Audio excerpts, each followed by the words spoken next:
on nous dit que Jean-Baptiste est la voix qui crie dans le désert. La voix, c'est quelque chose de très particulier et c'est un petit peu différent de la parole. Par la parole, on signifie quelque chose. La parole signifie. Par contre, par la voix, on peut crier. Et à travers le cri, même si la signification, j'allais dire, on a du mal à la saisir, à travers le cri, quelqu'un qui crie, j'allais dire, il se dévoile de façon beaucoup plus profonde. Il dévoile son état d'esprit. On peut parler, il peut être un peu distancé par rapport à sa parole. Le cri ne trompe pas. Quand on crie, c'est soi-même qu'on livre.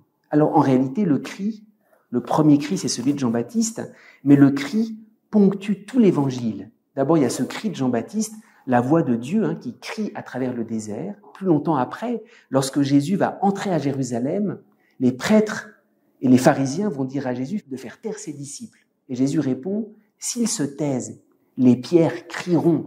Le cri, c'est tellement naturel que même les pierres vont se mettre à crier. Et puis le dernier cri, c'est lors de la mort de Jésus.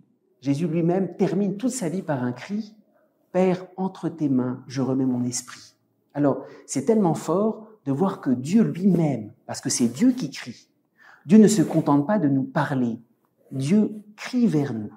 Et à travers un cri, il nous est dévoilé l'attachement que Dieu a à notre égard. On ne crie pas quand on n'est pas engagé, on se contente de parler. On crie quand on appelle quelqu'un et qu'on est tellement attaché à lui que c'est impossible de ne pas l'appeler. C'est pour ça qu'il y a un cri à entendre. L'évangile, j'allais dire, l'écriture ne peut pas traduire ça. La voix de Dieu qui crie, c'est une expérience de grâce à faire, qui ne peut pas être enfermée dans l'écriture. Et pourtant, notre Dieu crie, c'est-à-dire notre Dieu est attaché à nous. Et c'est pour ça que Jean-Baptiste, c'est la voix. C'est ce saint qui nous fait entendre la parole de Dieu en nous faisant saisir de l'intérieur l'engagement de Dieu, l'attachement de Dieu à notre égard. On ne peut pas entendre la parole de Dieu de façon neutre. Il faut supplier l'Esprit Saint d'entendre Dieu qui crie, qui nous cherche et qui nous attend.